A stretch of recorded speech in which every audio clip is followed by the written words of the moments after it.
dia, realmente, o trabalho não para, né? 50 dias, mas eles parecem 120, 130, né? Então, a gente está trabalhando bastante. E eu quero destacar e parabenizar a comunidade de Loreto, novamente, que se uniu e conseguiu viabilizar a balança comunitária. É o povo pelo povo, né? Brigando e fazendo acontecer.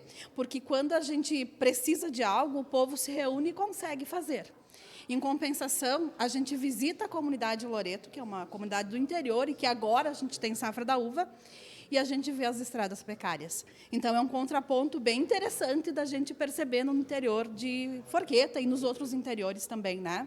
Vereadora, 372 indicações e também a questão dos dois projetos apresentados. Um que trabalha com o cidadão na questão das vias públicas, né, para eles poderem fazer algum tipo de manutenção, e o outro também projeto importante, que é a questão de cargos de confianças não terem dívidas ativas, né, com o município de Caxias do Sul. Nos fale mais desses dois projetos. Um projeto visa a desburocratizar e o outro projeto está relevante à questão da moralidade.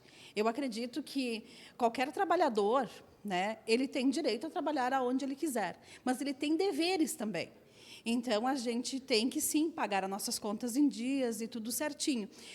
Claro que muitas vezes a gente não consegue, mas a gente tem como negociar. O que não pode é um CC estar recebendo da prefeitura e, ao mesmo tempo, dever para a prefeitura. Então, é nesse sentido que esses dois projetos entraram em pauta, né? Quer dizer, foram protocolados e entrarão em pauta brevemente para a gente discutir. E também a questão das indicações. A comunidade está nos chamando e a gente, junto com as pessoas da comunidade, a gente está fazendo vistorias.